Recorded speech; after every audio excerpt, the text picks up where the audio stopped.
Hey, what's up, everybody? Welcome back to News Dose, and it feels like everybody has the Fallout fever right now. The Amazon show is absolutely fantastic. I finally was able to watch a little bit over the weekend, and now I completely understand why everybody is raving over this show. It really is great, or at least from what I've watched so far.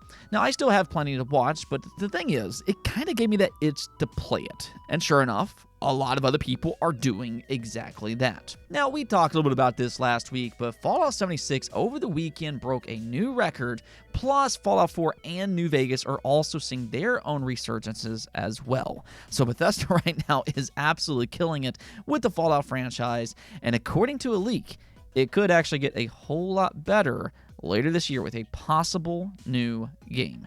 Yeah, stay tuned for all of that. Then we'll also talk about Nintendo because some people believe Nintendo just confirmed the Switch 2 will not release in 2024. Now, are fans just assuming a little bit too much here, or is there actually some merit to this speculation? Well, we will get into all of that as well, so do stay tuned. Before we get started, though, do make sure to subscribe. That way, every time I post one of these videos, you'll be at the front line to jump right into your daily gaming news dose. I am here every Monday through Friday, so do click those buttons. With that said, though, let's just go and get right into things, starting off with No Rest for the Wicked. This is Moon Studios' next game, and if you don't recognize that name, they're the creators of the Ori franchise. Now, personally, I think the Ori games are all-time great Metroidvanias, and now we're going to kind of see if they can do the same thing with the action RPG genre. No Rest for the Wicked is similar to games like Diablo as one such example, and from everything that we've seen and heard so far, it really does look phenomenal. The potential is absolutely there.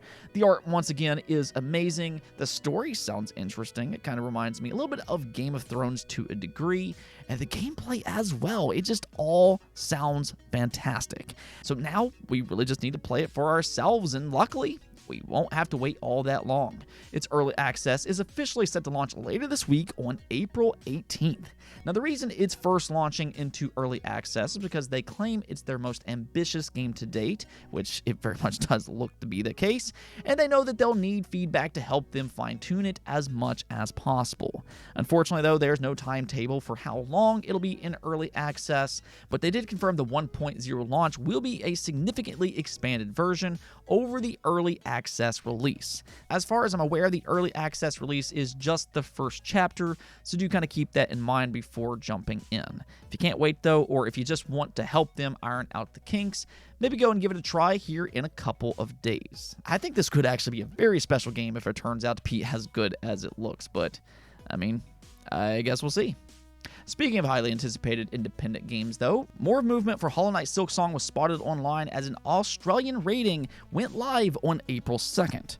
Now, this in itself doesn't necessarily confirm anything in its own, but when you add everything up, it definitely seems like a Silksong announcement is imminent by this point. Just earlier this month, a South Korean rating was also spotted online. Then an Xbox store listing just randomly showed up out of nowhere, and that's when things really hit the fan. Two different Xbox employees, including the head of Xbox, Sarah Bond, teased it for Xbox Game Pass. So this really is just more fuel for the fire, if anything else, and I think we will get an announcement sometime relatively soon. Maybe as early as this month, but if not by then, I'd kind of look towards the Xbox Showcase this June.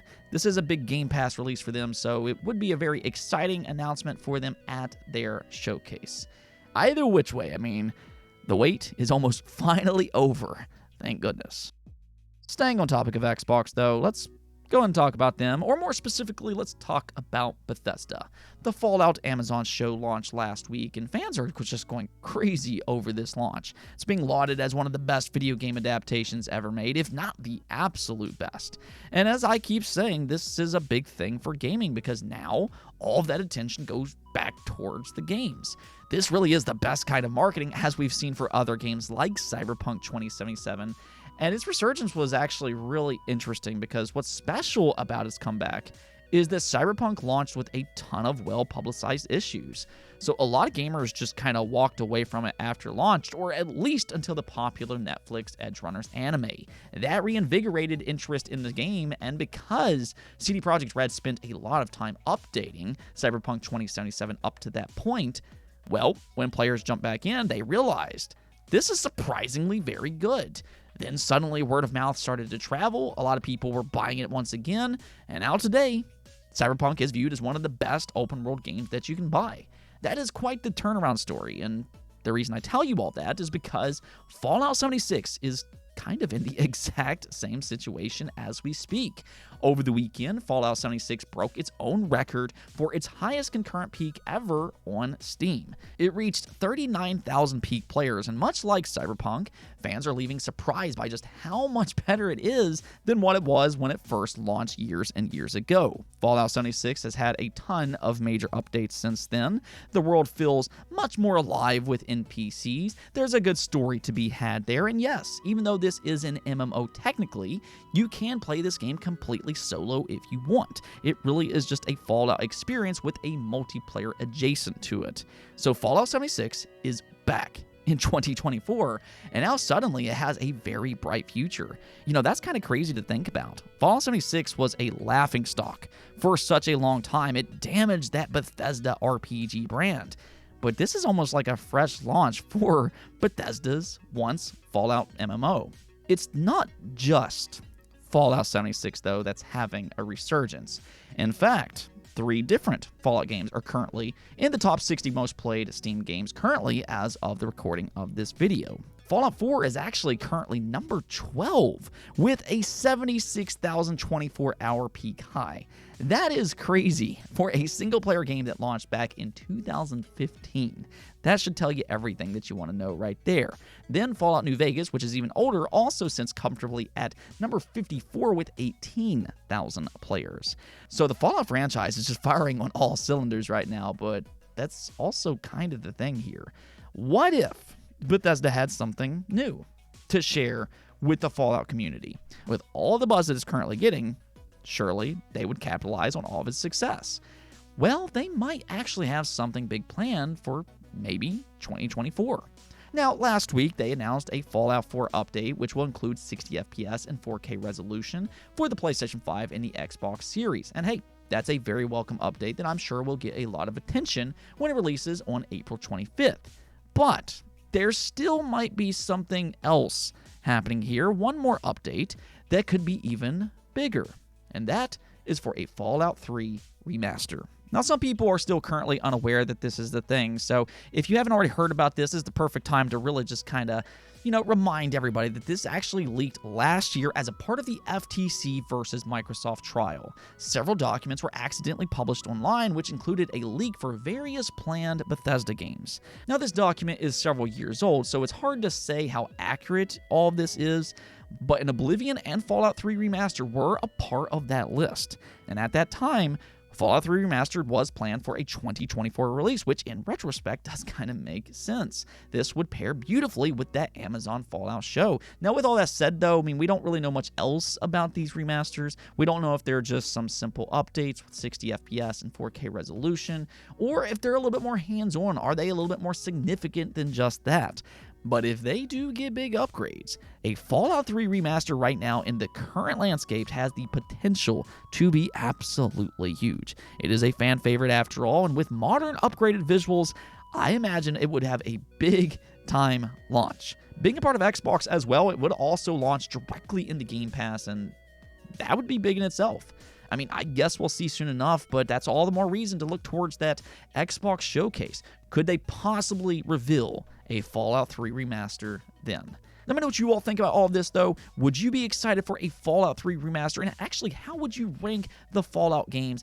Is Fallout 3 your favorite, or could it possibly be New Vegas, or what do you think about 4? How would you rank all of these games? Let me hear it in the comments below. Now, we also got an update for Nintendo, and a lot of people are jumping to conclusions over this announcement. They just confirmed that they will not be at Gamescom in 2024, which is typically in the month of August. Now, okay, so that is significant because Gamescom is one of the biggest gaming events, just period. So to see them skip one of the biggest showcases has, of course, yes, stirred up a lot of conversation.